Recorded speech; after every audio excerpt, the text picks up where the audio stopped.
Hey Inky, welcome to the stream. I'm just watching Jacksepticeye while waiting for people to show up. Sorry the stream is a few minutes late. I had to wash my sister's hair and put groceries away. Not in that order though. Up there. What is this? Why are you able to stand on platforms that you can't see? This is dumb. Hey, she's doing the plane thing. Let's see if you can guess what game he's playing by how angry he is. Don't take stupid hits, Jack. You can survive all of this. It's not even that hard. Just stop being a fucking fruit roll-up. I'm gonna change up my shots a small bit. I want to see if my... Good day for a swell battle. Does that line jog anyone's memory? The lobber's great for this one. Because he lands in that perfect trajectory. Whoa. Cuphead. Pretty annoying game from what I've heard.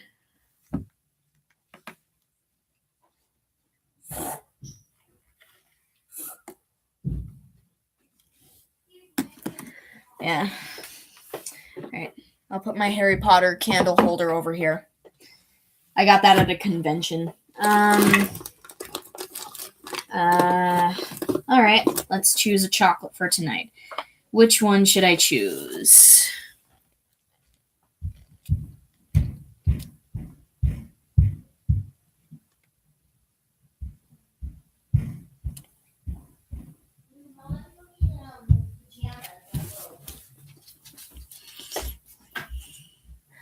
Alright. It's a hell of a feeling though. Mom? What is it?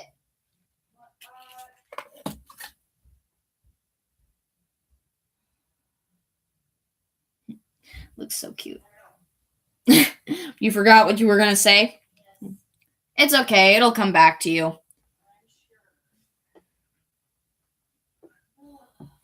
Oh. Well, that's just the thing. I have no clue. Ooh, this one has some nougat inside. I love it.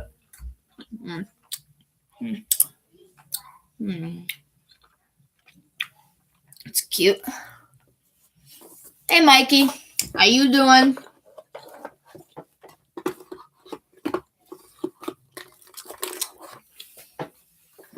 Okay, I'm just going to grab my case right here.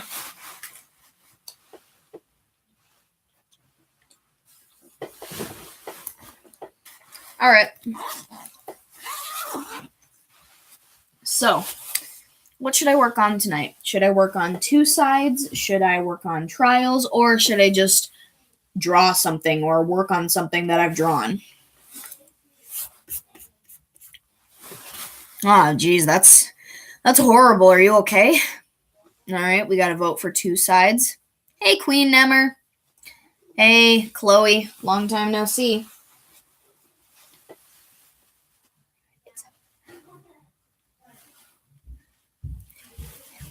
Hey, Disco. Welcome. Oh, yeah, two sides is definitely one of my most tedious projects. Not that I hate it or anything. I mean, it did give me a whole lot of ideas. Yesterday was your birthday, huh? Well, happy late birthday to you.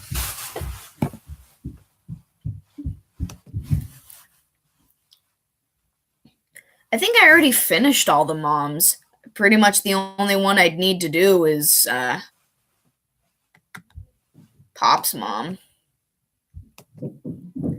Let's see. There we go. These are the emojis I'm looking for. Champagne, cocaine, gasoline, and most things in between. I rode the city in a shopping cart, a pack of camels and a smoke alarm. This night is heating up. Yes, I've read The Outsiders. I've also seen the movie. It was a pretty sad movie. No, I haven't posted it yet. I don't have any way to scan my drawings, my traditional drawings right now. I mean, I do, but it's in my mom's office, and I'm gonna have to do a lot of digging before I can even get to that printer. I'm going to get them up though, I promise. In the meantime, I can show you. Really? Where does The Outsiders take place again? I forgot. It's been years since I've seen that movie and read that book. It's been years, let me tell you. Okay. Okay, there's one. I know you guys think that I probably don't work on things outside of the streams, but I do. All right. Oklahoma. Yeah, I know it was in the 60s because I see kids under the age of 18 smoking, which is just atrocious in my opinion. Okay. This is Russell's mom. Her name is Serenade. Her hair was modeled after Lena Dispel's hair from DuckTales 2017.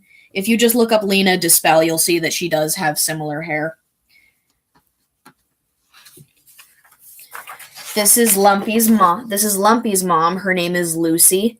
I made her nose a bit more thin and long, and she doesn't have antlers because female moose do not have antlers. She kind of reminds me of like a soccer mom or something.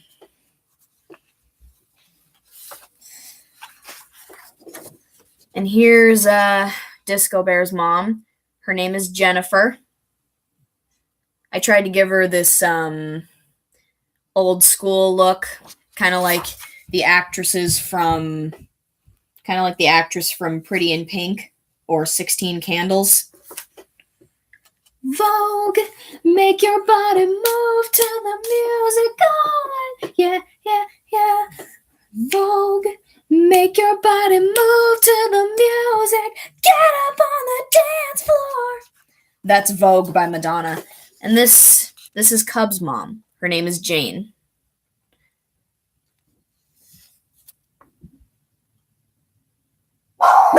Hey, quiet. Hey, Shade Blackfield. How's it going? Yeah, those are... So does my sister. She also loves the movie Pretty in Pink because of the romance. My sister is 7, so of course. Adeline is just upstairs with Mom. She's feeding her. Because that's all the baby does, is eat. Yeah, it's just Lucy in my room for tonight. I offered to let her go upstairs, but she doesn't want to go upstairs. She just wants to stay in here with me. I was also working on, like, an Invader Zim thing with Dib. I've been making improvements to how I draw his hair, so it looks cooler. I was watching a video that was taken from a panel, an Invader Zim panel, where Dib's voice actor... What's his name? Hang on. I gotta look up what his name is. Okay, what's his name? It's Andy something. Andy Berman. Okay. Dib's voice actor, Andy Berman, someone from the panel asked him to say, "I love you, Zim," to all the Zader shippers. And,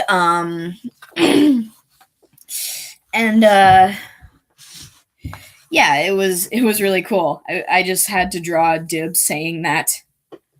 You read the Zader comic? Oh man, that's so cool. What'd you think? Tell me what you thought. Eat, sleep, do her business. Yep. She's been smiling and laughing a lot. No, of course he wouldn't. Of course he wouldn't. But it's a panel, so you can tell the voice actor what to say. I also found a better way to draw Zim's antenna. It was kind of modeled after the way this one person draws them, where like it just looks thin and then you got these little scythe things hanging off. I honestly don't know where I was going with this picture, but it's just Dib yelling at Zim, and Zim's just like, "Oh, what's going on?" No. I liked it, but it was a very suggestive comic. Well, yeah, well, I honestly don't mind the suggestive bits. They're a bit fun to watch. And the The artwork is very, very good, actually. The artwork is superb. And for that Dib drawing, I actually did a drawing of Zim's reaction. Aw, so cute. He looks so adorable.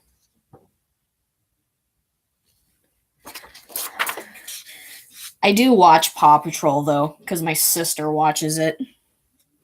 It's cute. I mean, it's still nothing compared to the original cartoons from, like, when I was a kid.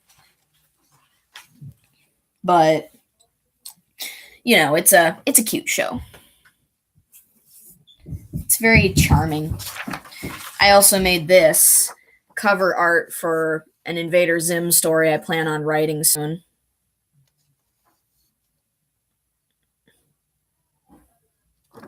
I think I did really good with it.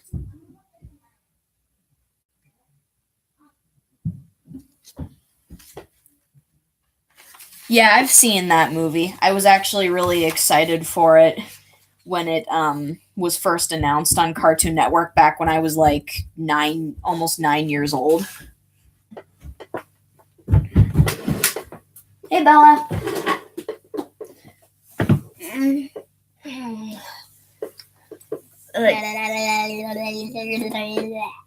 Bella, I don't speak 7-year-old. You notice that? I'm an 8-year-old. You will be in January. You can call me an 8-year-old if you want.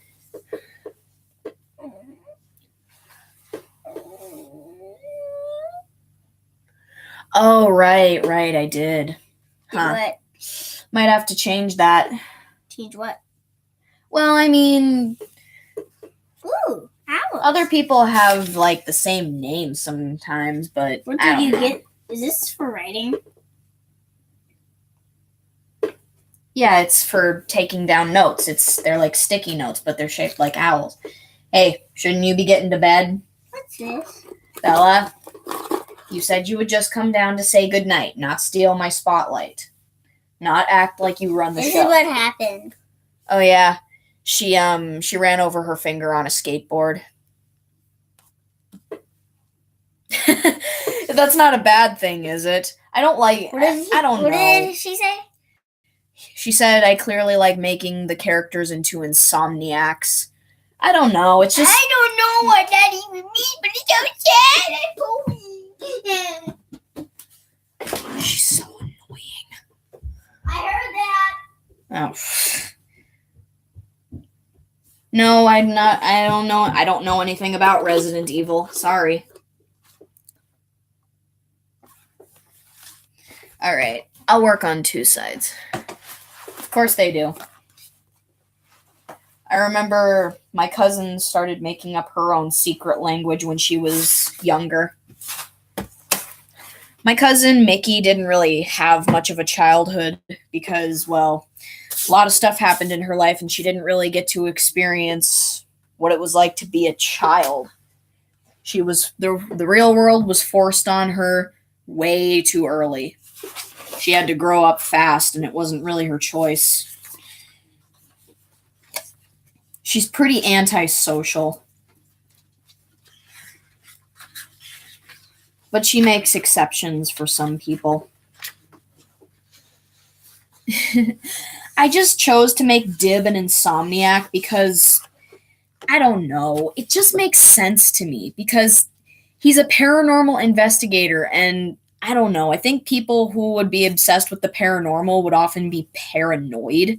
He seems to be the paranoid type and he's over dramatic about everything. Then again, so is every character in the show, and he's so obsessed with wanting to destroy Zim or expose him as an alien. I don't know. It just makes sense to me that he would either lose his sleep over it or he'd try not to go to sleep. I just hope you didn't go clothes shopping at the soup store. I'm a terrible person. Let me guess, it's from Nemeo. Sounds like it says mayonnaise or something. I'm gonna go get a snack. I'll be right back. Ooh, I did a rhyme.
I'm back.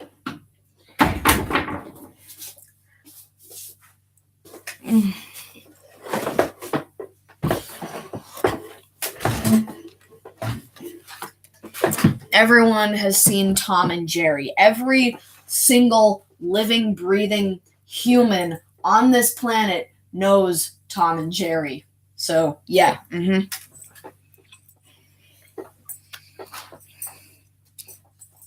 Okay. Okay, should I make a new page or should I color one of the pages that I've drawn?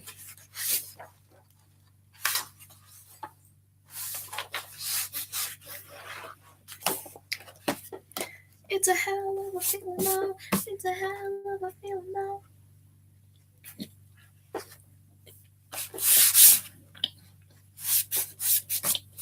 Color one of the pages. Got it.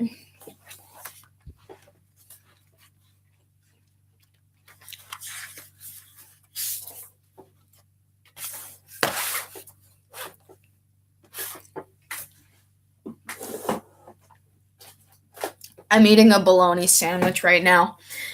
That reminds me of that episode of Invader Zim, Bolognius Maximus, where after throwing bologna at Zim's head and laughing at him, Zim infects Dib with this, I don't know what it was, but okay, bye.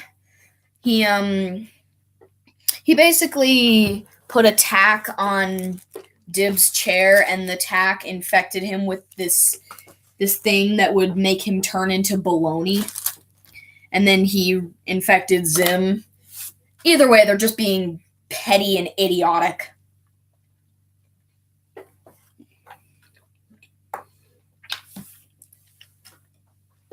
Ah, man, my Sharpies are all the way over there. I'm so unprepared. This is not professional at all. Virus. Thank you, Shade. Thank you. Thanks, Comp. I hope to see you there at my grad party.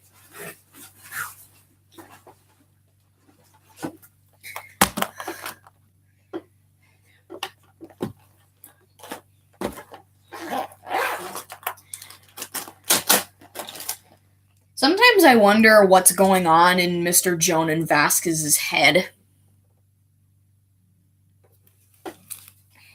I think I joined YouTube back in like December of 2014. I don't know. I know it was back in 2014. I'll have to check. Okay. I need red.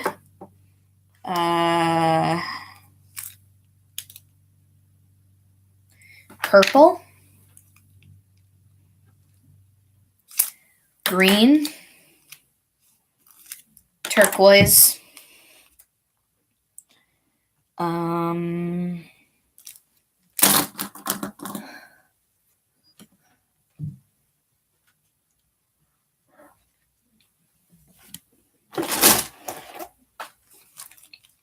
black, lavender,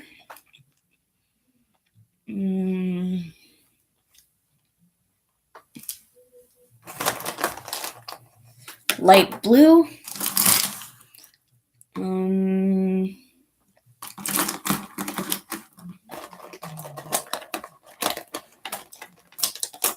pink. No, I haven't. Oh, yeah, I'm a FNAF fan. I have a Circus Baby poster. It's right behind my computer. Hang on. Be right there. Go ahead. Go ahead. Tell your joke. Crash your point. Oh, I need brown. How could I forget that?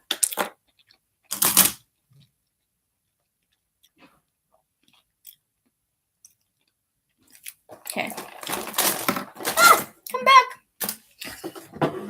Be right back. I gotta see what my mom wants.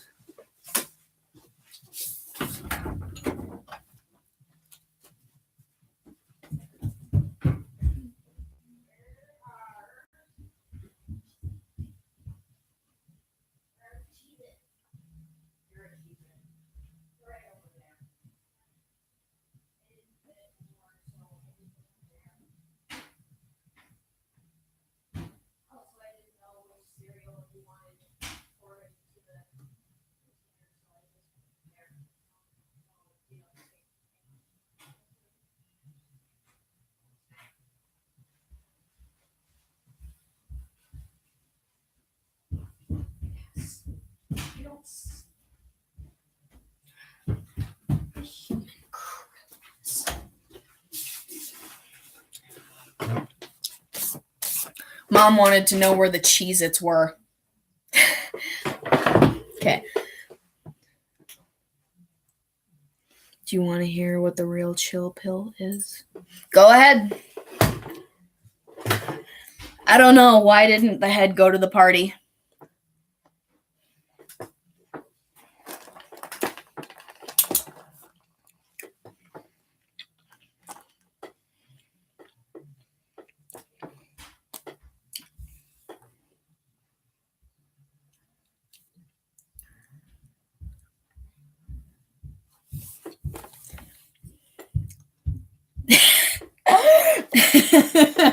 That's funny.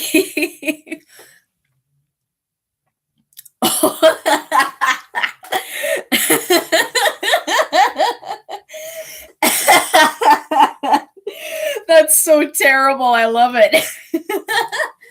Anyway, there's my Circus Baby poster up there. You kind of can't see because my floor lamp's in the way, but yeah. Bowl, I didn't tell you could fall on the floor.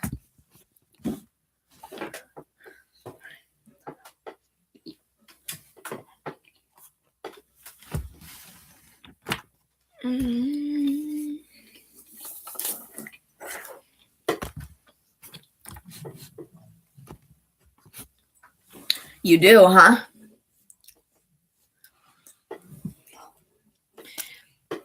That's cool and ironic.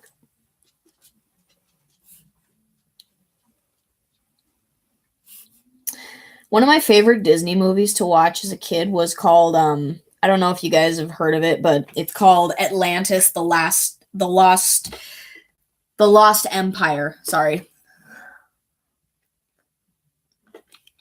Of course I can, as long as I remember to bring my dishes up and not make a mess.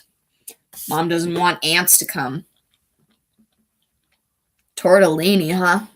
I've never had one of those. I'm not even sure I know what that is completely.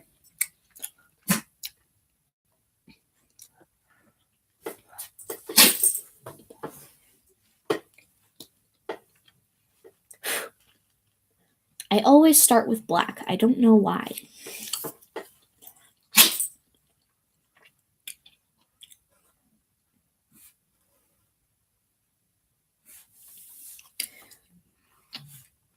Grr. What does the G stand for? I don't know. I'm pretty sure GIR stands for Garbage Information and Retrieval Unit.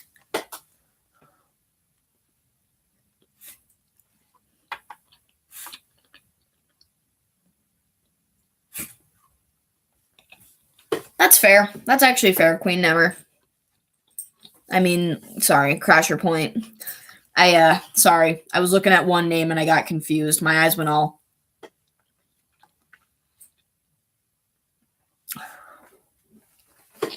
Okay, good. I like the part in the episode where, the episode Balonius Maximus, where Dib is like, Gaz, taste me! And she just gives him a shocked look and just backs away. When I was watching that episode, I paused it and just like, Dib, you don't say that to your sister. Beef jerky. Dried up seasoned beef. I think that's what it is. It's delicious is what it is, actually.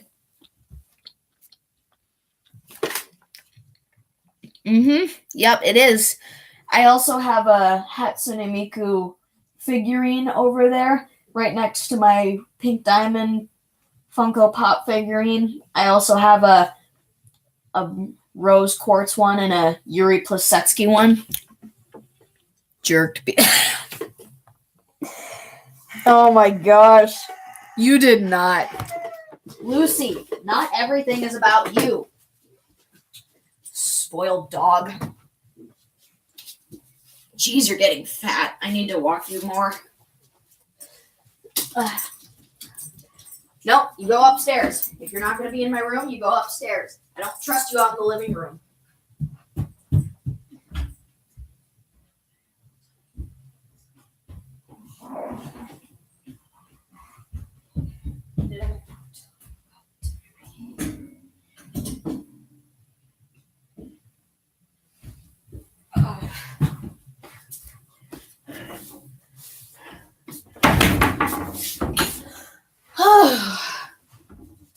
Dogs. You're not sorry. You meant to do that, you dirty little sinner, you.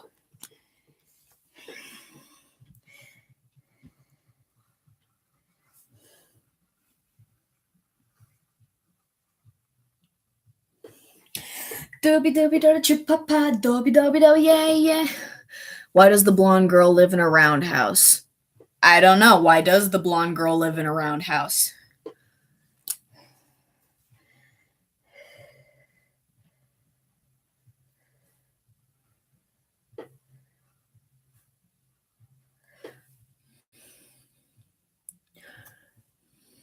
Oh, you do, huh? Well, my cousins from I'm not gonna tell you where they're from. Never mind. My cousins who live out of state, they have pit bulls too, or at least one of them does. I know.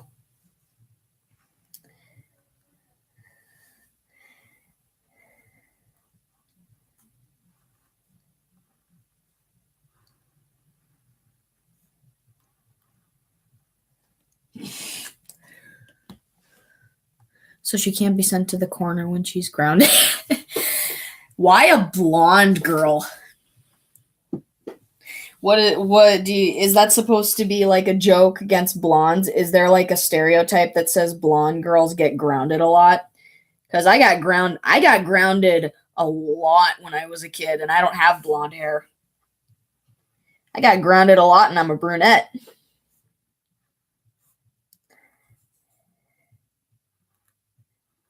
I either got grounded because I was hiding my homework so I wouldn't have to do it. I remember when I was in my early teen years, early preteen to teen years, I got grounded because I was watching hentai.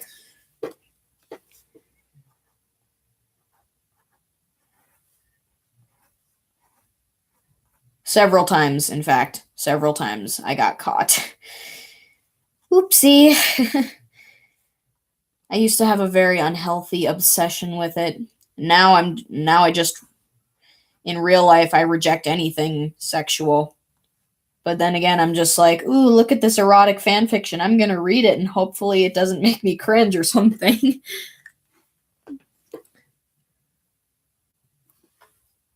Well, I mean, if you get grounded, then it's probably for a good reason. Even though you might not think it's a good reason, it's most likely a good reason. I mean, there are times when parents do ground their kids for stupid reasons. I don't know. It's not really my place to talk about it because I'm not a parent, even though sometimes I feel like one because I'm driven crazy by my sisters.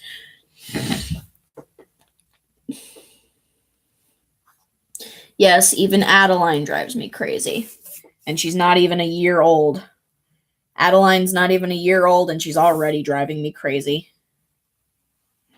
Whenever she's crying and I don't know what she's crying about, I get really, I freak out and I'm just like trying to find out what the heck's going on with her.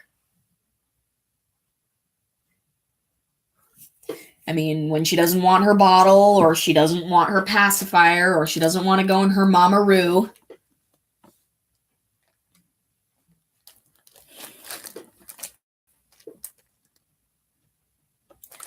Well, I mean, that kind of makes sense because you shouldn't throw food behind the fridge. That'll attract things like mice and ants and stuff like that.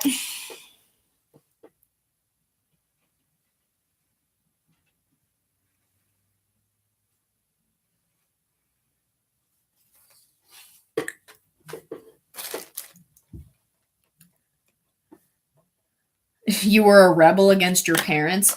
Well, I can understand being a rebel, but there is a difference between being a rebel to experience life a little bit and just being completely disrespectful and acting like a delinquent. I'm not going to label what you were because I don't know the full story, but I just hope that you do know the difference between being a delinquent and having a little fun. Because there is a difference. There is a difference.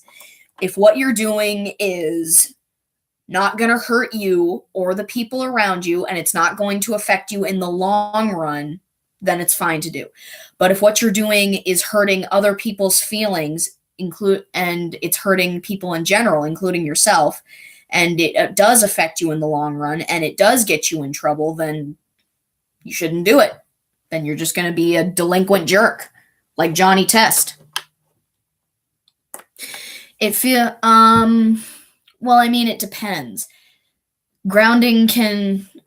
Some groundings are more serious than others. Like, when you're grounded, you lose your privileges, like going on your phone or going on the internet or watching TV. When you're grounded, you don't get to do a whole lot of the things that you get to do. There are times when your parents they'll take your phone away, they'll take your internet privileges away, they'll take your TV privileges away, they'll take your video game privileges away, they'll take away, they won't let you go out and hang out with your friends. Basically, it feels like prison, only less serious. But I honestly think that grounding is necessary because how else are kids going to learn?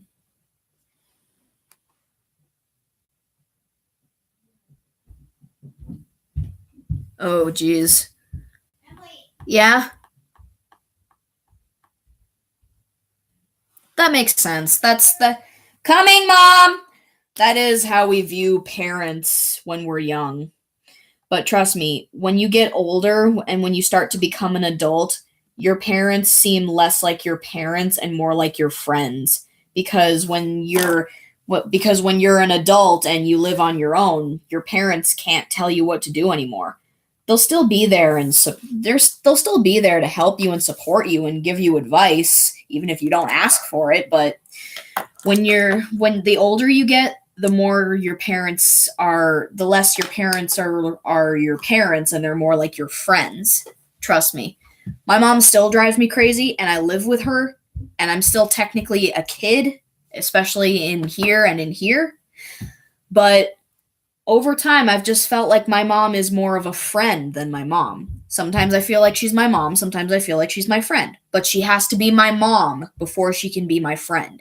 If your parents are your friends before they are your parents, then you're just going to think that you can get away with everything. You have to have at least some level of balance with your parents. And they're not trying to be mean, and they're not trying to take fun out of your life. They are trying to protect you and be there for you and shape you into a responsible adult. So you don't go smashing mailboxes or tipping cows or drinking and smoking when you're under the age of 18. Because trust me, when your parents are just lax and chill all the time, that doesn't really shape a kid into what they should be, which they eventually should be a responsible adult. I'll be right back. My mom needs me. Speaking of parents,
hey, you get over here.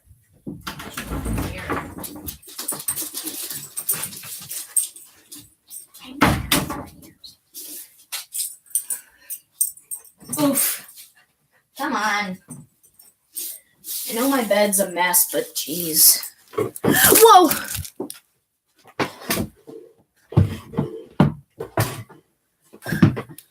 No, the legal drinking age in America is 21. I've drank a little bit. My mom says if I'm going to drink before I turn 21, she wants me to at least drink at home. I've drank a little bit of Pink Moscato. It's wine. It doesn't taste very good. I'm pretty sure that alcohol is one of those things where, like, when you get used to the taste, you're not even going to notice.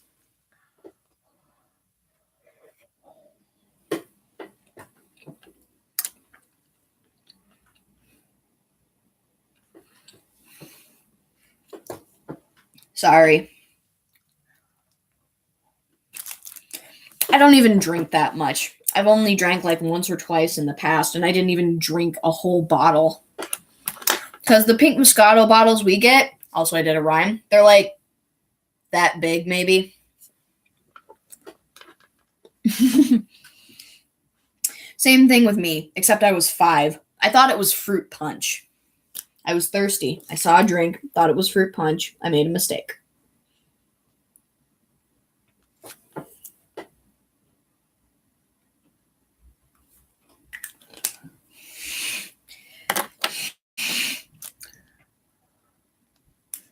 All right. Sounds good.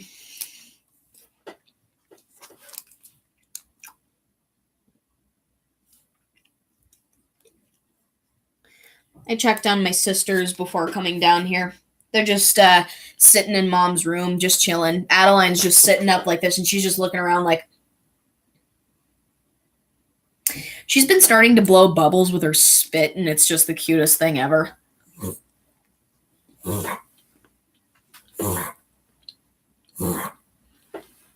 Good job, Shade Blackfield.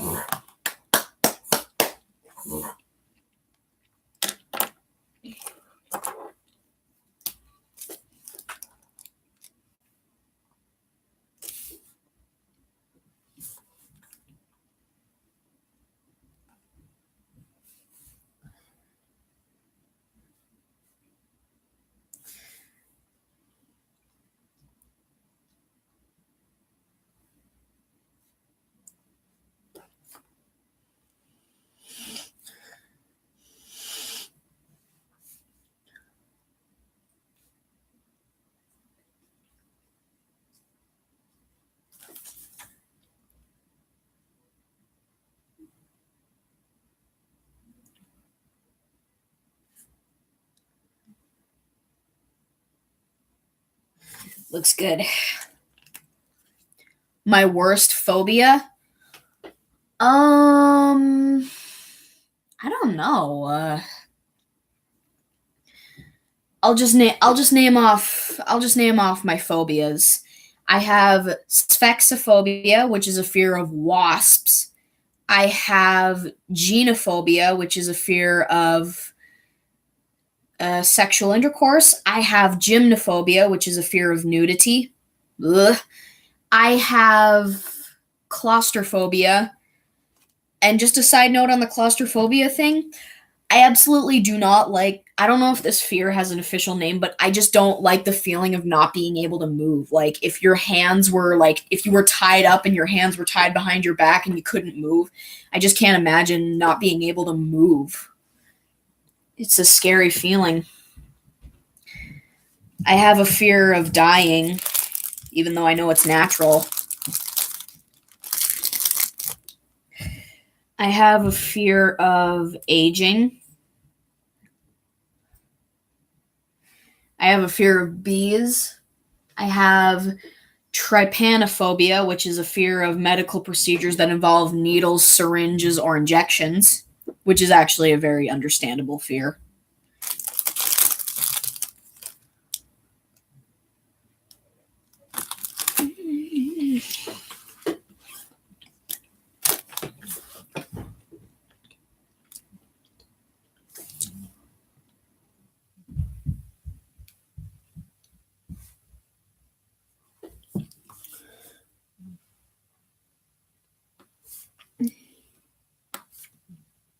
I think my favorite episode of Happy Tree Friends that Lammy is in is Royal Flush.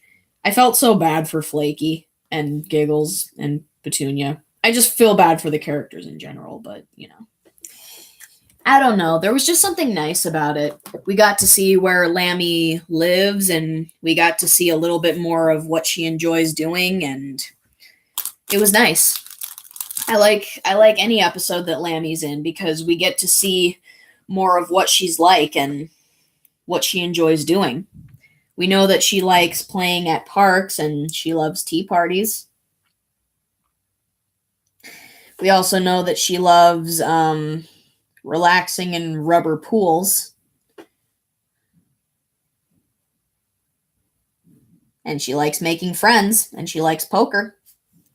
I don't even know how to play poker. I don't even know how poker works.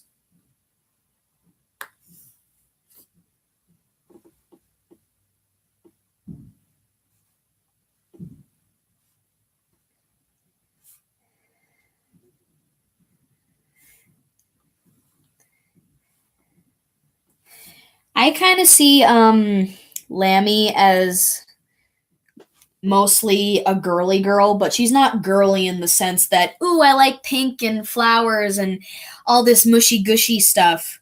Yeah, she does find things cute, and she will give these cutesy little smiles, and her mannerisms are very cutesy, but at the same time, though, she has this underlying confidence that she can bring out whenever she feels like it.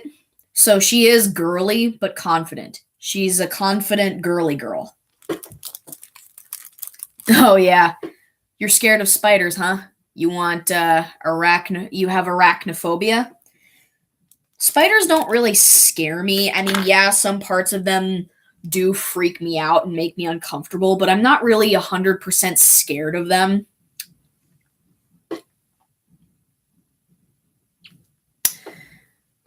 I think maybe that would be considered a fear of becoming ill or a fear of losing your mind.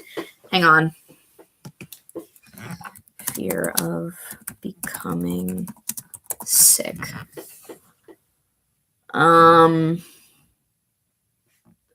Fear of sickness. Oh yeah, emetophobia is something else that I have. That's a fear of vomiting.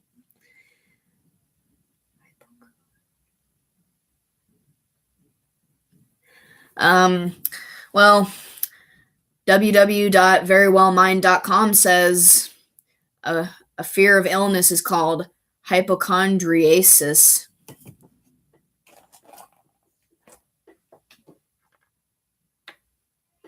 Yeah, kind of.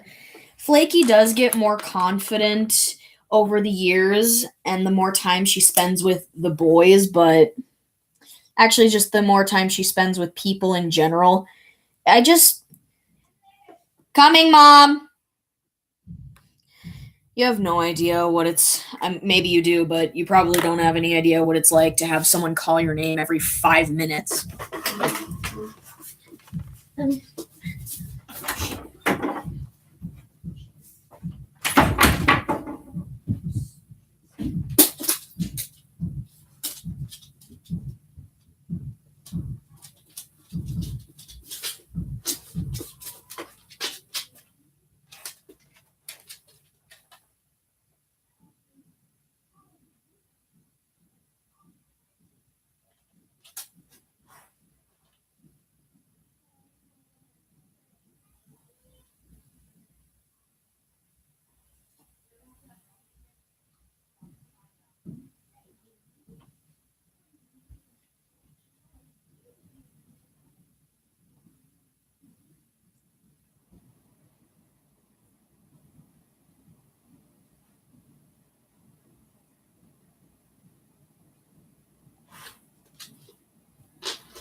He has RSV, right, Mom?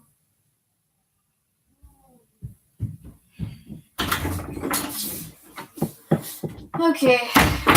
Sorry, I had a crying baby to deal with.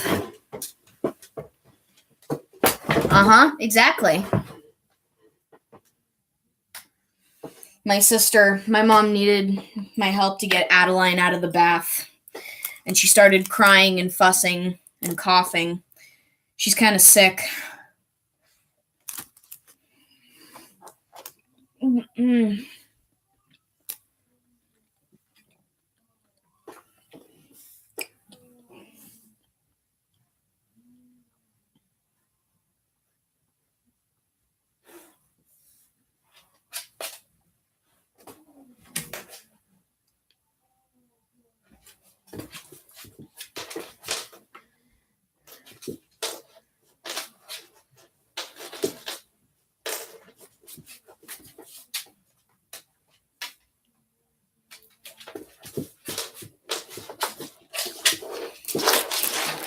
But she's also doing fine because we've got her doing breathing treatments.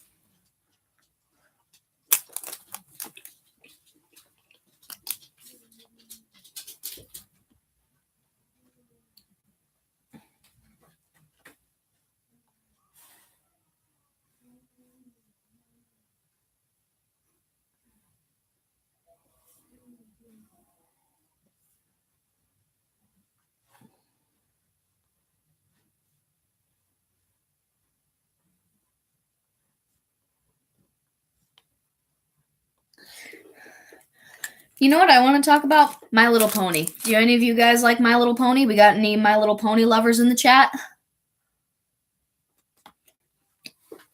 Yeah, well, Misty just wanted to get out from under my desk.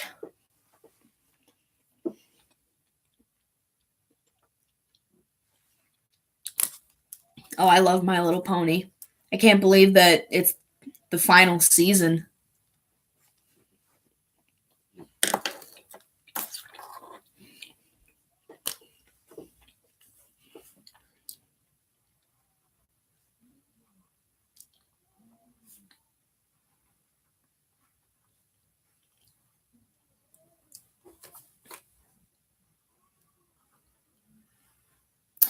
I think that My Little Pony, Friendship is Magic, is one of the best animated kids shows to date. And I just find it awesome how it appeals to boys, too.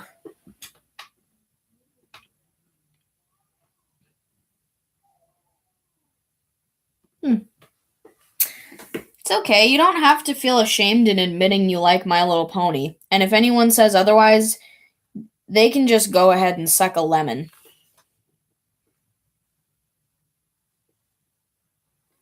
Still need to get used to this new head shape I've developed for the characters. 'Cause rainbows won't light up the sky unless you let it rain, and candles just won't glow until they burn. But you can't give up your laughter 'cause you're scared of a little pain. It's a message that my village never learned. It teaches some really, really great and powerful messages, too. I mean, the lessons it teaches can be obvious, but, like, sometimes you need people to still learn the most obvious things. Like, just because you're mad, just because you have anger, that doesn't mean you should get rid of all your other emotions. Oh, that song was from a season 8 episode. I think it was season 8 episode 23. It was one of the later episodes. It was where Fluttershy and Applejack got sent to the Peaks of Peril to solve a friendship problem that was given to them by the map in Twilight's castle. And they had to go there to help a race of creatures called the Kirin.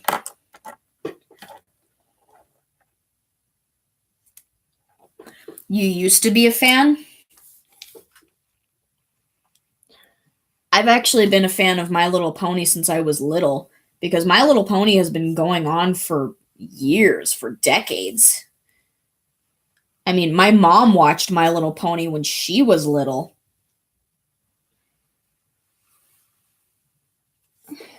She, because there's different generations of it.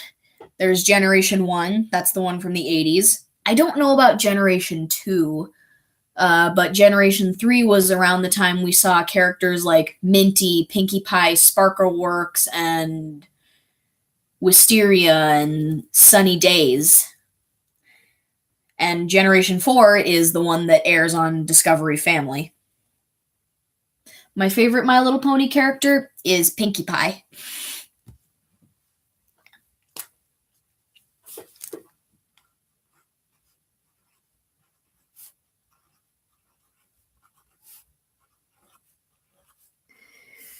I just love her because she's so random and so funny, and she can literally do anything and say anything, and it's just comedy gold.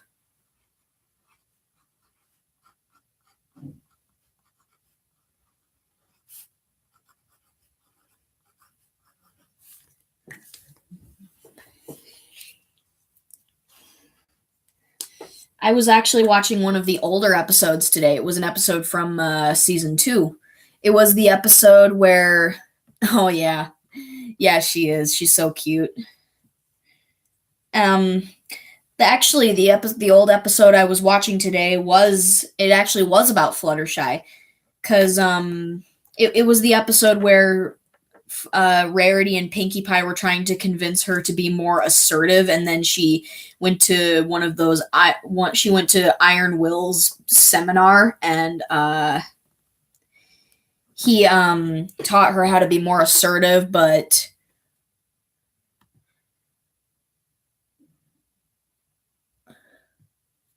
why do you say that? I don't see anything wrong with it. I honestly think the series has come a long way. I mean, yeah, you can say that it's not the show that it used to be, but that's not necessarily a bad thing. I love the newer episodes, and I love the newer characters we've gotten to see. I also like the message that the what was that episode called? I can't remember. What is FWB? Yeah, what was I going to say? Oh yeah, the lesson that episode teaches, you can be assertive without being a total mean bully. There you can put your foot down without resorting to nasty measures.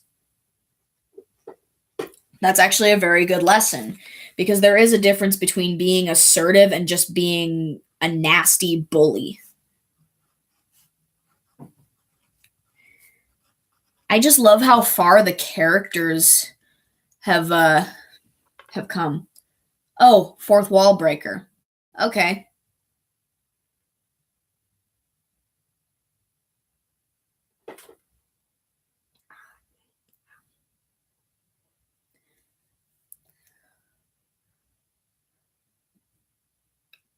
Oh, trust me, that's probably one of the best accidents you've ever had, because the show is so good, and a lot of the songs are really, really catchy. Like a lot of the songs from the earlier episodes, especially like the iconic "What My Cutie Mark Is Telling Me" song from the season 3 finale, and the perfect pair from the episode The Perfect Pair. That was a season 7 episode. I honestly don't see why you wouldn't like it. It's cute and charming, and at the same time it's funny, and it also teaches very valuable lessons that you can use in real life. And the characters are so memorable too. I mean, I'm pretty sure if you went to a convention and threw out a My Little Pony quote, I'm sure that you'd find people who would most likely recognize it. Sorry, I don't know what's going on with my throat. And the animation is really good. I mean, it's gotten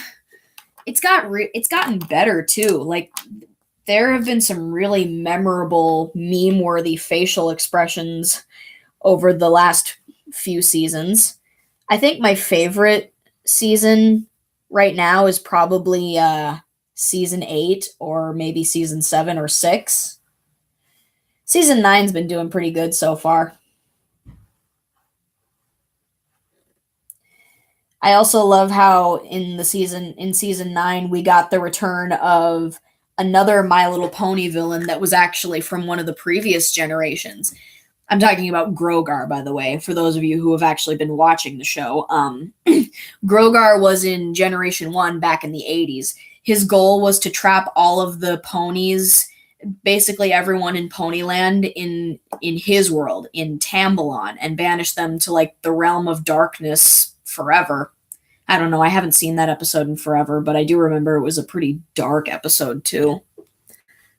My favorite song is not even from the series. I don't know. What song was it? Maybe I know it. And yeah, that's another thing I love about it. The fandom is pretty cool. I mean, the artists and the music makers have made some pretty impressive stuff from the original source material, whether it be remixes, original songs, fan fictions, fan theories, all that jazz. I have a friend from school who loves My Little Pony, and he especially loves the relationship between Rainbow Dash and Scootaloo. Like, he keeps talking to me about it, and he's just crazy obsessed with it, because I can't say I blame him. It is a cute relationship. A flightless Pegasus wanting to be taken under the wing of her idol so she can learn how to fly better or whatever. Oh yeah, Discord. Discord. That's a catchy song.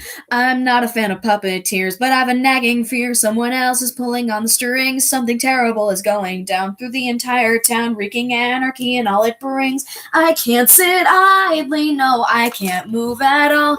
I curse the name, the one behind it all. Discord, I'm howling at the moon and sleeping in the middle of a summer afternoon. Discord, whatever did we do to make you take our world away? That's such a catchy song. The Living Tombstone really did a good job on it. Fun fact, did you know that the Living Tombstone is actually Jewish? I've heard of that. I don't know anything about it, but I've heard of it.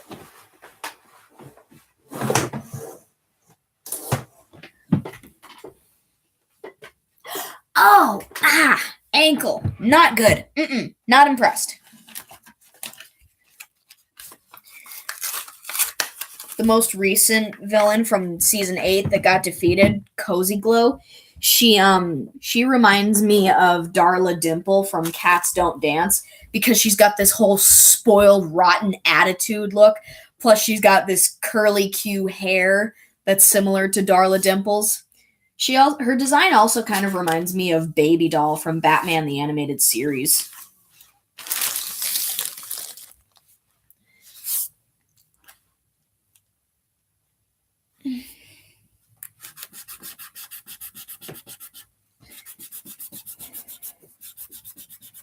Have you guys ever heard of a band called Simple Plan?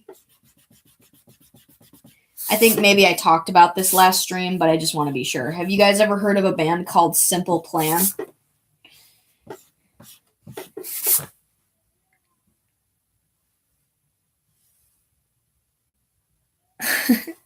That doesn't surprise me.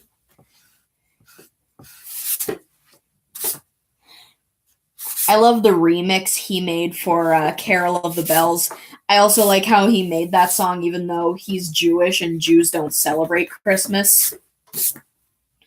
Hark how the bells, sweet silver bells, all seem to say, throw cares away. Christmas is here, bringing good cheer to young and old, meek and the bold. Ding dong, that is their song, with joyful ring, all caroling. One seems to hear words of good cheer from everywhere, filling the year. Oh, how they pound, raising their sound, o'er hill and dale, telling their tale. Gaily they ring, while people sing songs of good cheer. Christmas is here.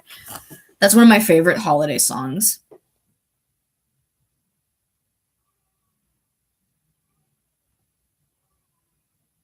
Huh. Sounds like most popular games that I never get into until they're not relevant anymore.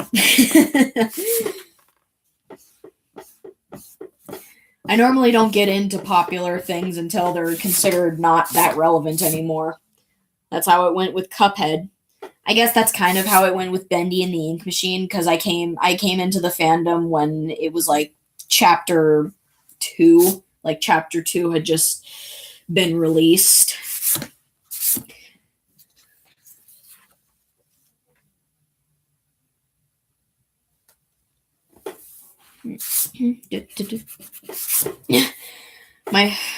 Good news is my sore throat is going away. Yesterday I went to a little carnival that they have set up here for like a week or two, and I went on some fast rides and they were pretty fun. And I screamed quite a bit, actually.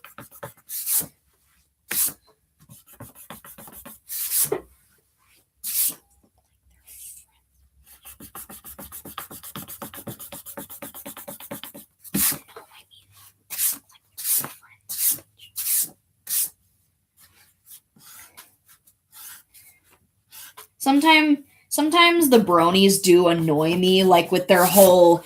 I don't like that they hate on Flash Century. I don't like how they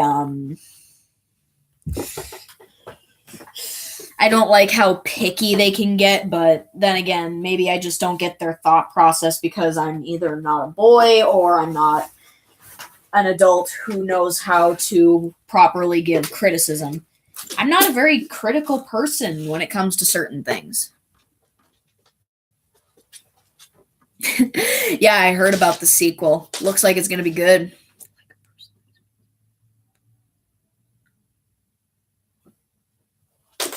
That's ironic. It's kind of like, reminds me of that scene in Child's Play 3 where the barber was going to shave Chucky's hair off, but then Chucky pulled a complete 180 on him and just used his razor to slit his throat, and he's like, "Presto, you're dead."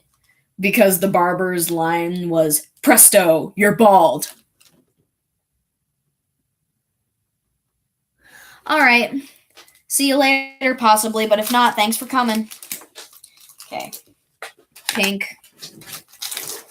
Pinky and the Brain. Pinky and the Brain. One is a genius, the other's insane. Red.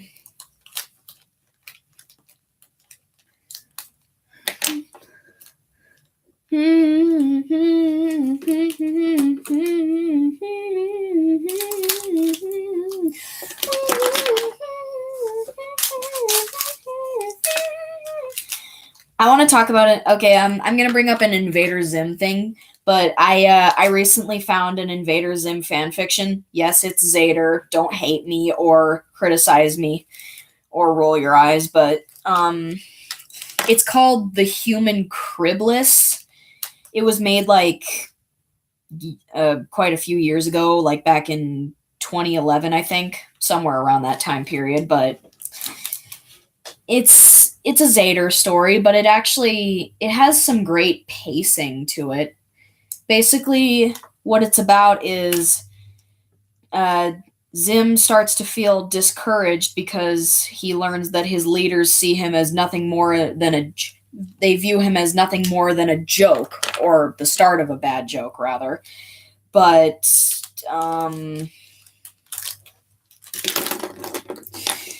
his rivalry or whatever with Dib starts to go downhill or whatever, and they start breaking the patterns that they're used to, and eventually Dib learns something about Zim that completely throws him for a loop. What it is basically is when Dib is getting picked on and bullied, Zim starts to get mad, and he mentions that this hate is for Zim and Zim alone, because when Dib was getting bullied and beat up by Torque Smacky, you might recognize him from the Dark Harvest episode. He started looking at Torque in a way that he only looks at Zim, with like this pure hatred in his eyes. But this made Zim pretty jealous, and eventually Dib learns that Zim made him his Kribless. But basically, the fic explains that Kribless means back off mine. It basically means that he is branded Irken property. Zim branded him as his Kribless, which means that he can do whatever he wants with him, whether it's someone only he gets to kill, someone only he gets to mate with. It basically could mean anything. But either way, it just means that no one else can lay a freaking hand on him.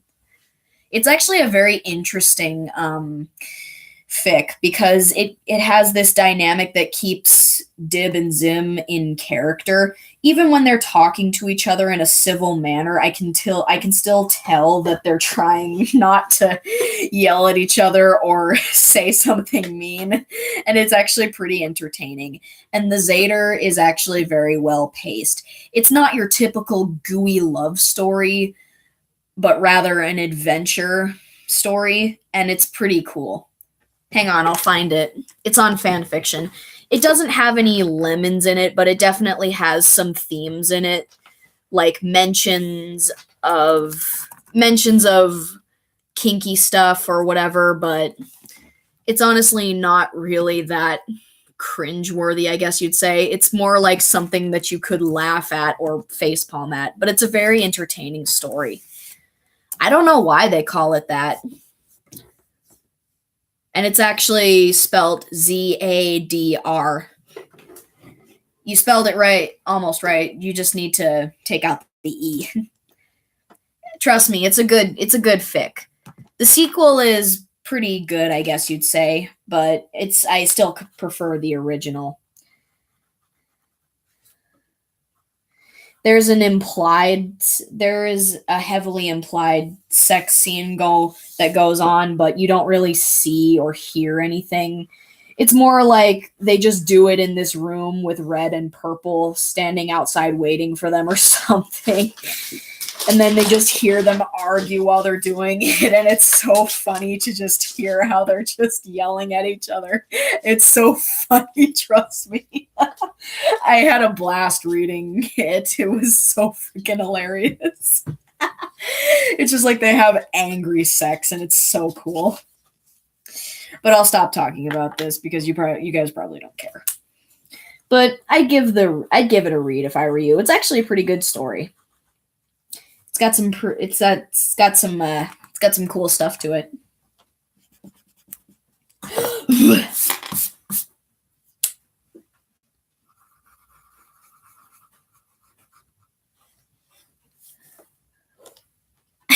Because I think it's because sex is supposed to be passionate and full of love, but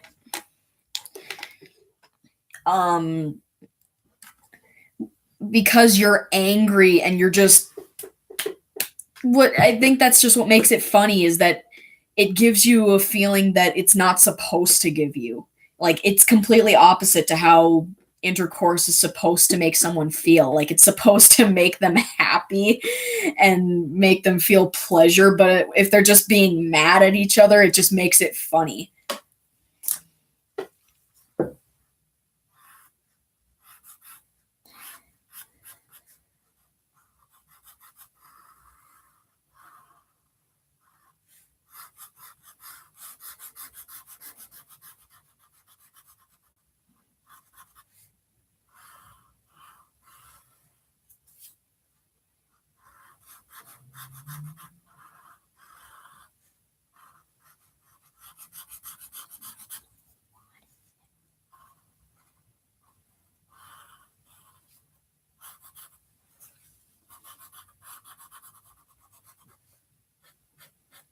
It's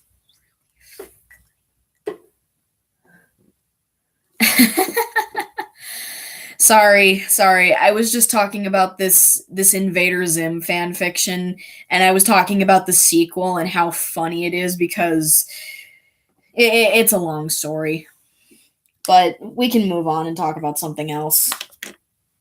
I don't know what, but it can be something else. I was just thinking of right now. I was just thinking of Darla Dimple's villain song from Cats Don't Dance. It's called "Big and Loud."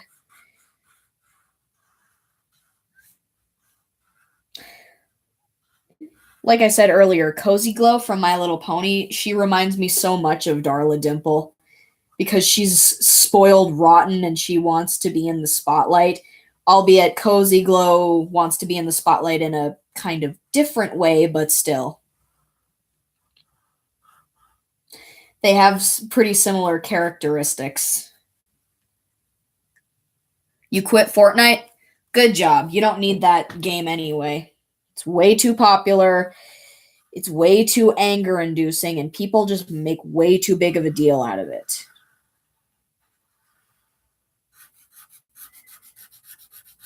I don't know. I think humans are scientifically designed to make a big deal out of something that might not be a big deal to someone else. We're specifically designed to be hypocritical and easily offended, basically. It's so funny.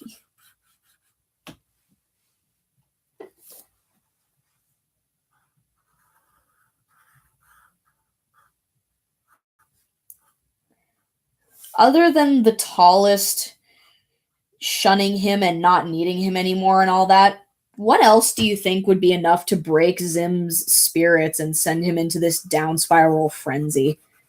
Do you think that there's anything else out there that could possibly break Zim's spirits as much as that?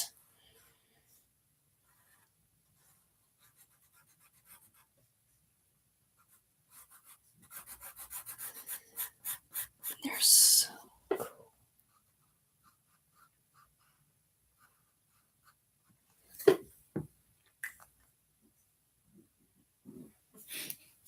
Project Diva. I watched a Let's Play of Project Diva years ago.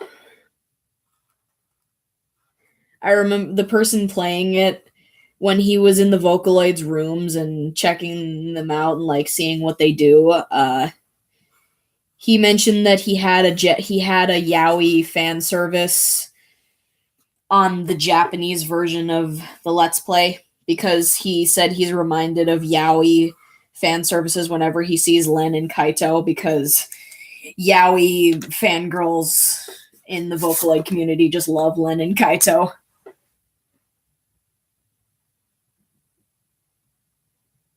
Really? I don't know.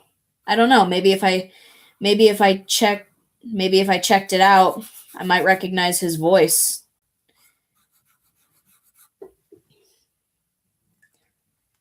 I love Len. He's my favorite Vocaloid. I love his voice. I mean, yes, it's automated and everything, but I just love it.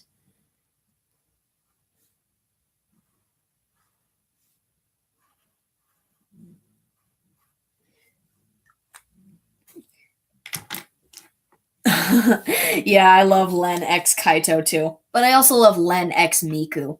I don't know. There's just something cute about it. Even though I'm pretty sure Len X Kaito would probably be friggin' pedophilia because Len is like 14 and Kaito is like, what, 20 or 18? I don't know how old Kaito is. Then again, things do work differently in Japan, so whatever. You do you, and I do me, my fine brotato chip. That's from the Christmas Party AU, by the way.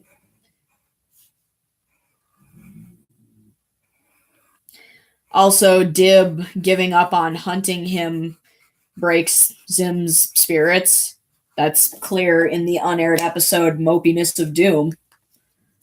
Zader fan service, anyone? Oh, okay. Okay. Because I wasn't sure. I don't know how people work. I barely know how Americans work, let alone Japanese people.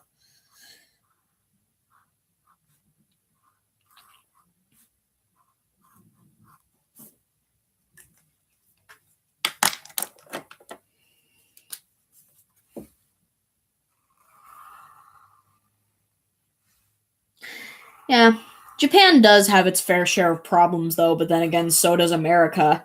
In America, we think that just because we have the right to say whatever we want, that we can hurt other people's feelings and it's not going to matter, when in reality, it does matter.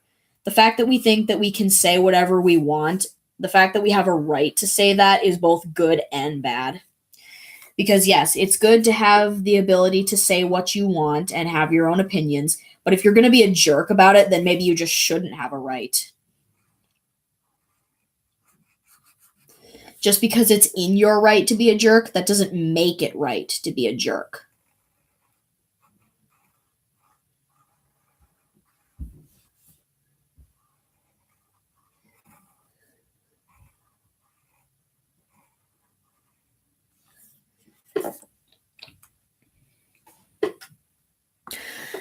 That's just crazy. That's what I mean. I don't think 13-year-olds should freaking consent to stuff like that. That's one problem that I definitely have.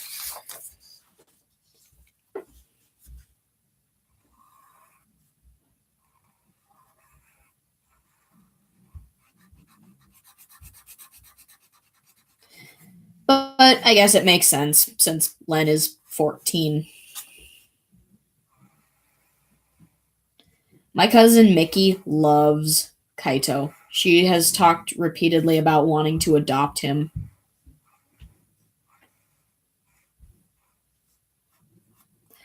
So it seems that your ill fate is at the hands of my decision, now that I have my corrupted judgment.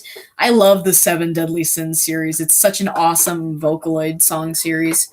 Hello, Dark Tab. Welcome to the stream. I think my favorite Seven Deadly Sins song is Madness of Duke Venomania. If not that, then probably, oh geez, what's this? What was it called? Daughter of Evil. How could I forget that? I love Daughter of Evil. There was once upon a time in another place an evil kingdom who no person dared to face.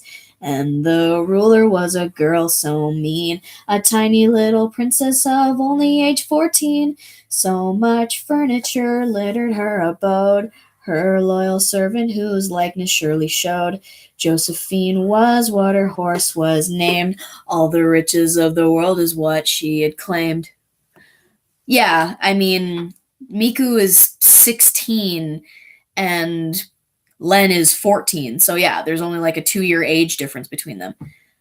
A couple years ago, I actually made fan children for them. I made twins and then a younger third child.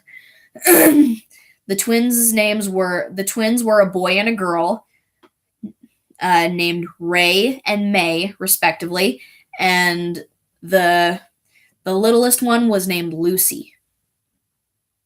Yeah, me too. Yes, Kokoro is part of a story. It's a tragedy. Kokoro tells the story of a lonely scientist who just wants someone to love. So he starts to create a robot, he starts to create a sentient life for him to love. But the project took so long to make her that he started growing of old age, and he needed to give her one last thing, a heart, but he died before he could do that. Eventually, she accesses the files her creator left behind and obtains a heart, and she now knows how to feel love and all those other emotions. And she starts singing all these songs, and she dedicates all of them to him, but eventually she gets this short circuit in her voice box and can no longer sing. But it's okay, she'll still continue to love him for all eternity, even though they can never be together. Actually, it's not technically incest, because technically Rin and Len are not twins. Yeah, they're more like mirror reflections of each other. That's what it says on the Vocaloid wiki. And each song and there are songs that portray them very differently. Like in the Story of Evil, they're twin brother and sister. In Childish War, they are twin brother and sister. In Feathers Across the Seasons, really good song, by the way, they are a married couple. In Adolescence, I'm pretty sure they are twins, but they still have this kind of longing for each other. But Japan loves incest. That seems to be a very popular theme in Japan, which I don't get, but whatever. I'll admit that it does make for good drama and darkness to a story, but it's not really something that you should support.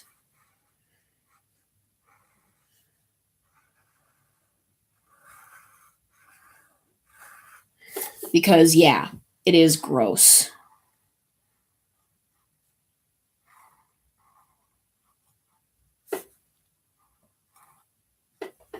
And in the song "Don't Just Take Off Your Clothes," they're a couple.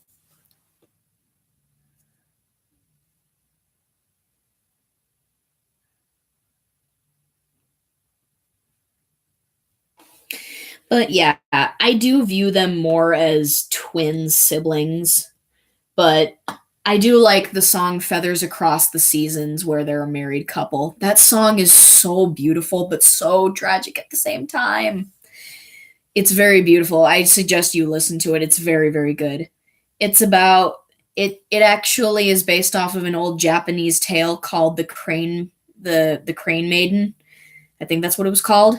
Basically, it tells the story of a crane that was rescued by a man, and then the crane visits him in human form, and the two fall in love and get married. And eventually, the man becomes very ill. And since they can't afford the medicine, the crane weaves clothes made from her own feathers to sell for money. And I don't know if they actually ended up getting the money, but she worked really, really hard to try and get it. And you can see in the PV that her hands are starting to become bloody and worn down from how hard she's working. But either way, the song ends with him, the man, Len, saying that he will always love her forever. It also implies that he knows that she was the crane that he rescued years ago. Joy Dreamer Journey did an awesome English cover of that song. You should definitely go check it out. Check out the original, of course, but also check out Joy Dreamer Journey's English cover. She has a very beautiful voice.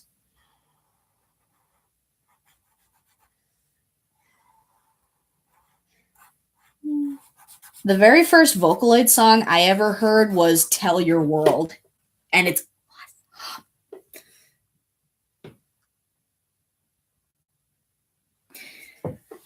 Do you even know what bestiality is? Give me a sec. I just want to make sure I know what this is before I go explaining it.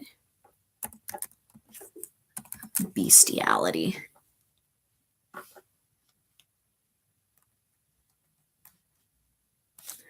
Okay, let's see Urban Dictionary. Urban Dictionary bestiality. Okay, sexual intercourse involving a human and a lower animal. Yeah, that makes sense. The internet sucks. Good. Okay, good night, Dark Tab.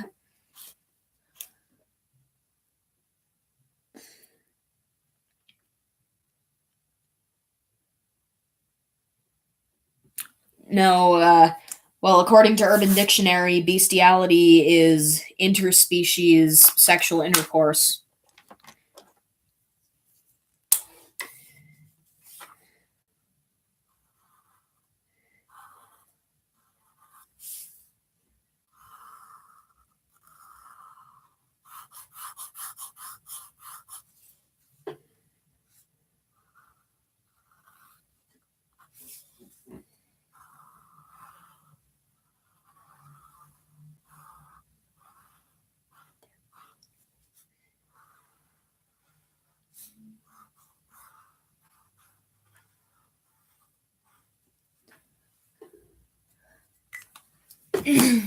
Hang on a sec.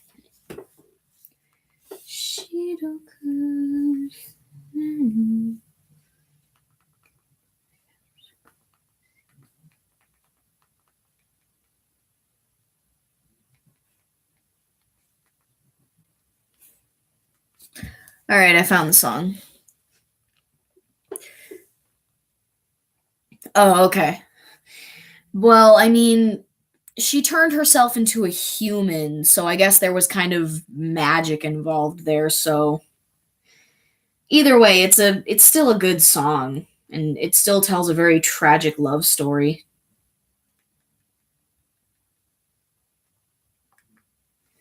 Ah,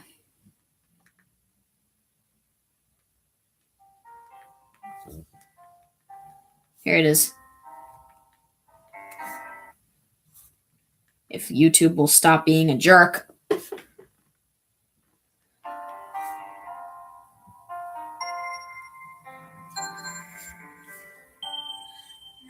powdery snow, so fluttery flow.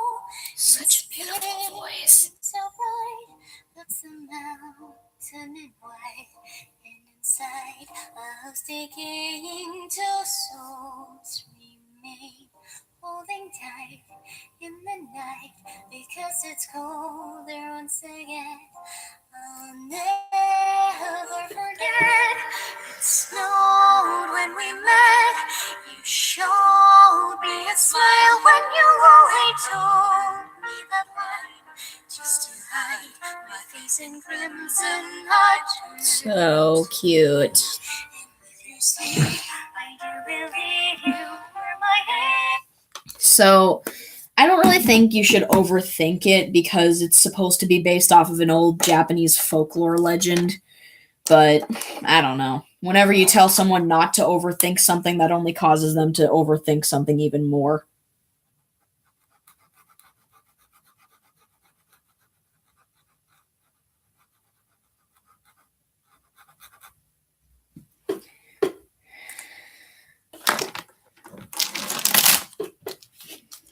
In the song, Rin repeatedly asks Len if she didn't look like she used to or sound like she used to, would he still love her? And he just keeps answering, yes, yes, of course I would.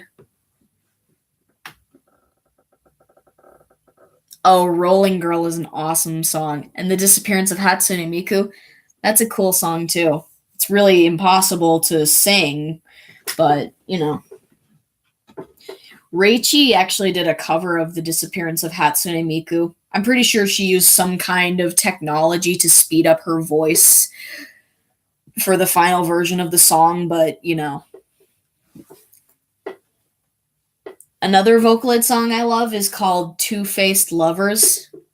It was also another one of the first songs I heard.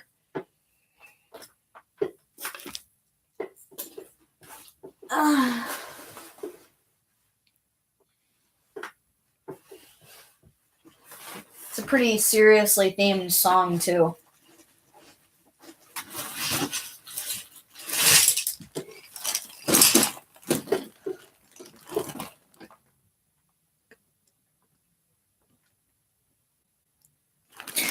So far, I haven't really found any bad Vocaloid songs, or what, I don't know, what people would consider bad.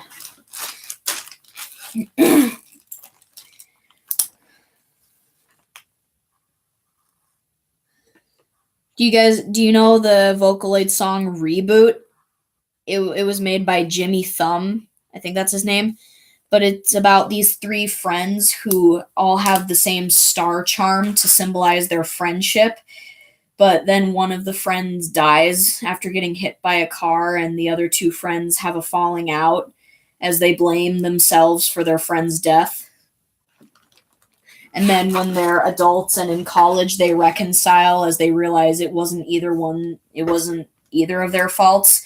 And the other friend, whose name is Zini, her ghost has been staying behind and following Luca all these years because she can't really pass on until they rekindle their friendship.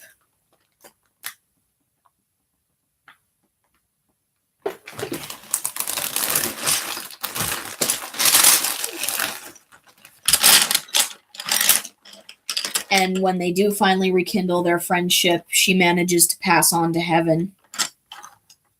Because that was her dying wish. Okay, red.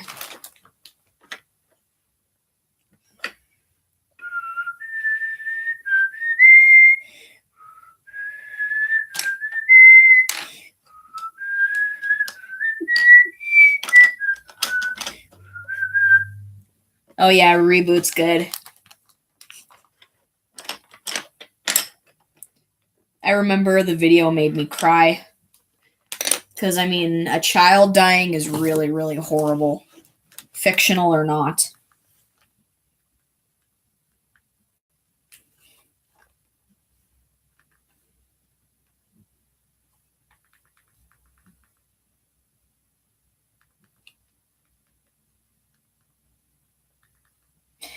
I am one of my favorite Vocaloids, or rather, I don't remember what he would be.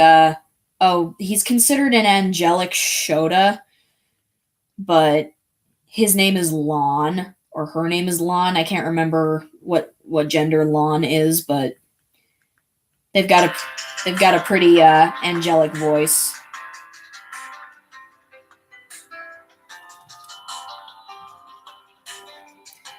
I think I've heard of that song, but I don't know if I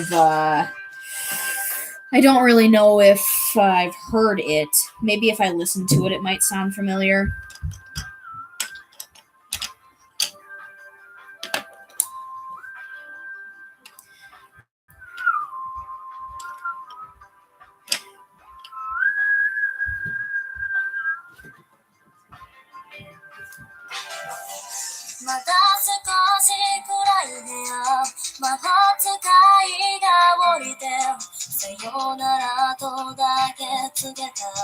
Seriously, this voice.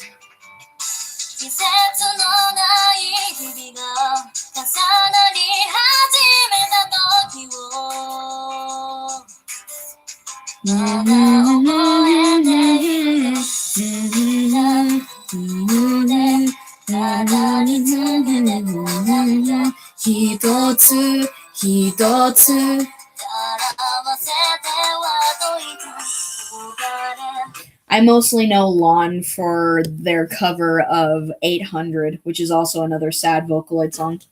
I'm not gonna get used to child death, okay? That's not a thing. I'll get used to whatever else, but I'm not gonna get used to a child dying. That's not something you should get used to at all.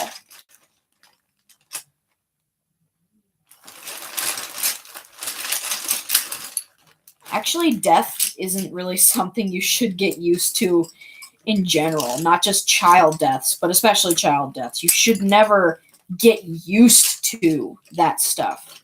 That's just crazy.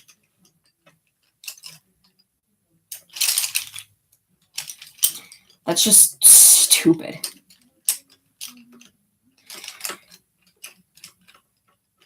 Seeing an adult die, yeah, it's sad, and I get upset by it, but it doesn't faze me as much as seeing a child die. Because, I mean, come on, it's a child.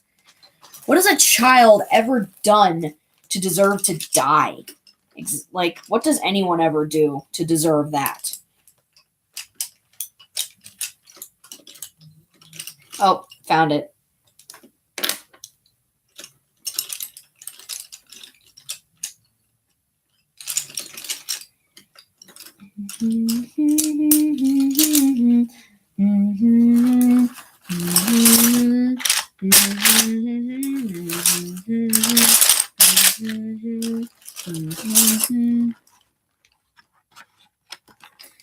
No, not really.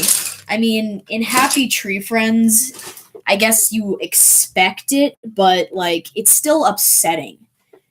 I'm not going to get used to it, not even in fiction.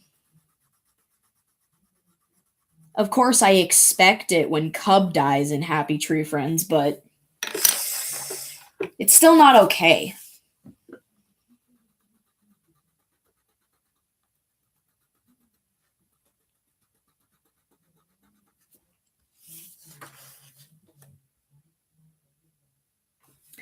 What about video game characters that try to destroy the universe? Touche. I don't know. I definitely would want them to be stopped or restrained, but someone has to really in order for me to want a fictional character dead or want someone dead in general, they have to be really they have to be extremely vile. They have to be really and extremely cold and vicious and cruel and unempathetic and narcissistic and just around just a terrible, terrible person in general. It has to be something like that. I don't like Azazel from Supernatural. Oh man, I was glad when he died. Or Lucifer from Supernatural. Gosh, he's so irritating. How he plays the victim and thinks that he has a justified reason for wanting the apocalypse to kill all of humanity or whatever. The only reasons I can think of why someone would possibly hate kids is either because they think that all they do is whine, cry, and throw tantrums, when in reality that's not even true.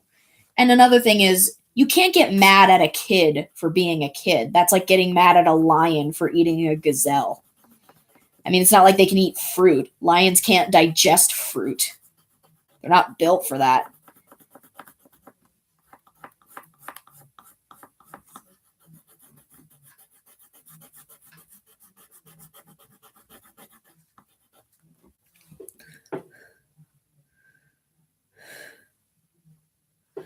Yep.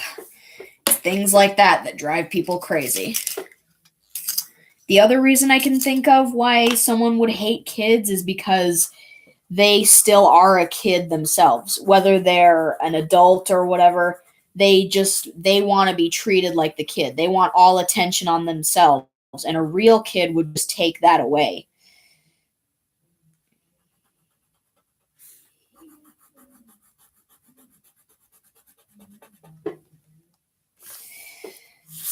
Which is just selfish and hypocritical, but, you know. If someone doesn't like kids, then I pity them because they're kids. You don't really have a legitimate reason for not liking them. I just honestly don't get how someone can hate kids. I mean, yeah, I get that you can get annoyed with them and sometimes you might not like being around them, but if you full on hate kids, then you've got a problem. Because hate is a very strong word, very strong feeling too.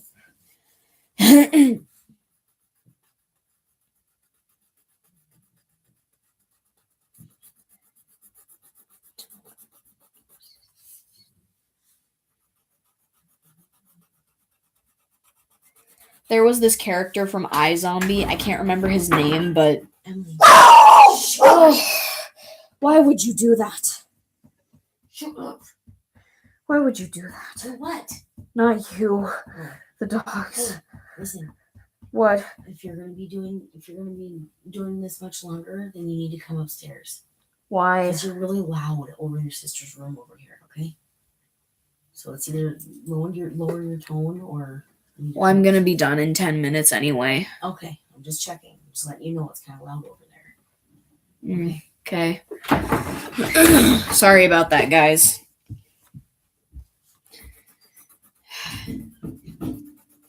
Well, that's not very healthy. You can't hate someone because they're a kid. Like, seriously. People just use the word hate so lightly. They just treat it like it's a word that you can just use for whatever. But in reality, it's just not. I mean, if you genuinely know that you genuinely hate something, then fine, whatever. But if you're just using it lightly as a way to describe how you just might not feel comfortable around something, then whatever.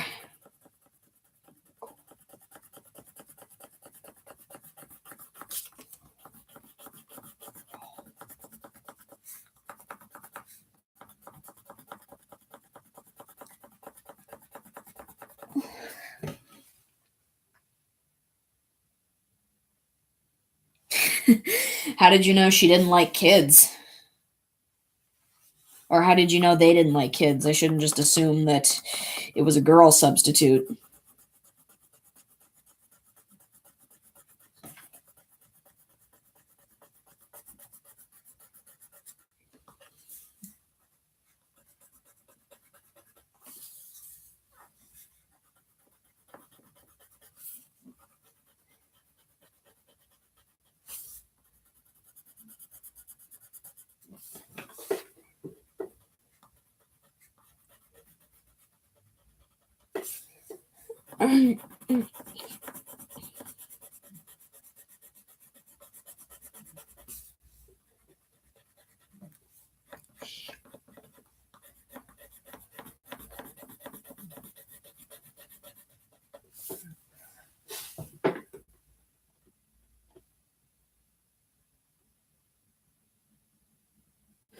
Well, that's not a very good reason to threaten someone.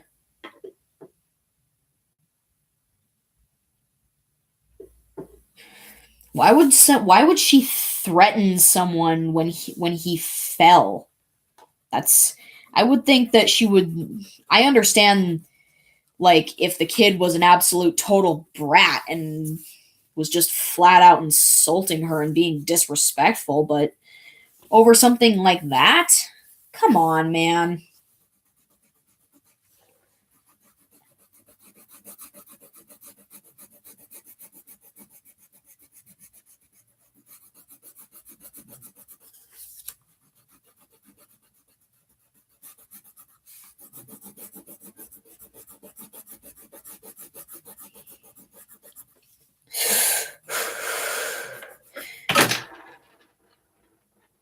Well, that happened.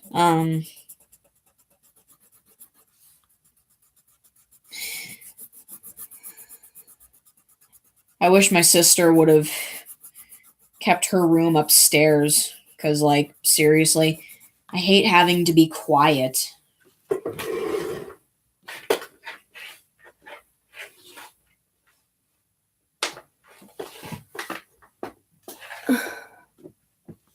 Well, still, that's still not a good reason. You should never do that. I don't even think teachers are allowed to do that. Oh, I'm getting kind of sleepy, guys. I know it's not quite midnight yet, but I'm going to end off the stream a few minutes early.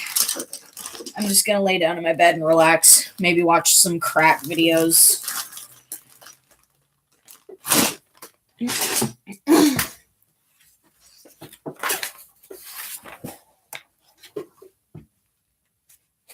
No, wait.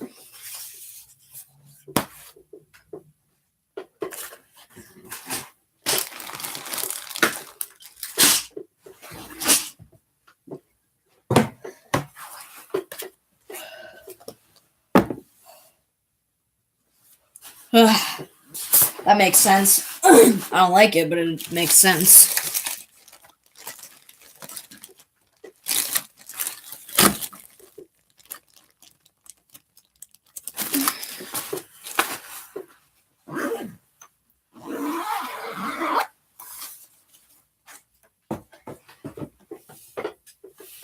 All right. Night, guys.